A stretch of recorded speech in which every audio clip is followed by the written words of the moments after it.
жүрегіңді жаратқан Алла сол жүрегіңдегі дертті білмейтін бе еді? Сабыр ет. Аллах саған берген тыныс алуды қазаға қалдырып жатқан жоқ. Сен де осы тыныс алудың шүкірі болып табылатын намазды қазаға қалдырма. Қол жайып жасаған дұғаларың қабыл болмаса, мұңайма, Аллах хайырлысын беруші, сабырлы бол. Білмейсің ғой, мүмкін Аллах бұдан кейін тағы да көркем есік ашар.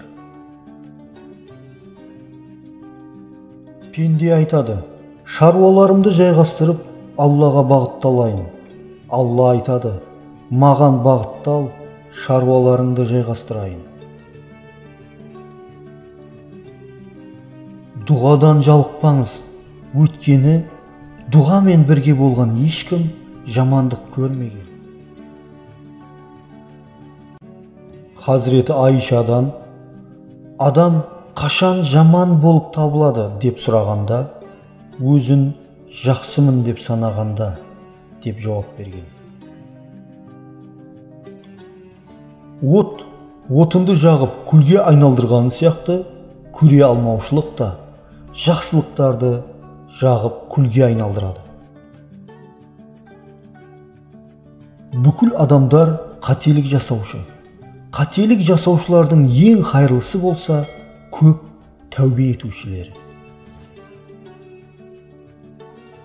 Өлдім деп елестет, жалындың, жалбарындың, саған тағы бір күн уақыт берілсе.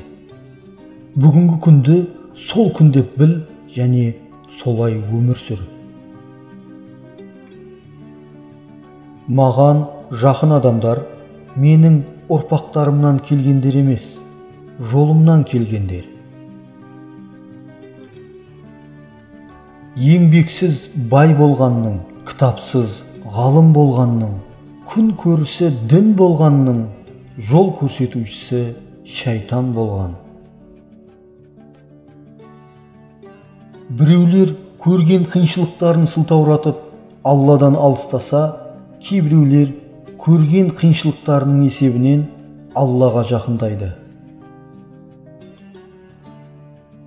Кейде амал таппай адасып кете бересің. Аллаға бет бұр, жол сені табады. Екі нәрсе парасаттылық пен ақылды бұзады. Бірі асығыстық, екіншісі мүмкін емес нәрсені қалау. Әрбір адамның қадір қасиеті мінезінің көркемдігінің деңгейінде. Ең қиын сәттің өзінде анық түрде үмітсіздікке түспе.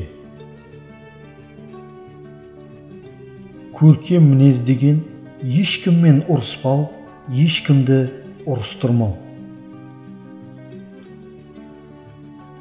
Діннің негізін түсіну мүмкін емес. Оған тек Тәңір қалады.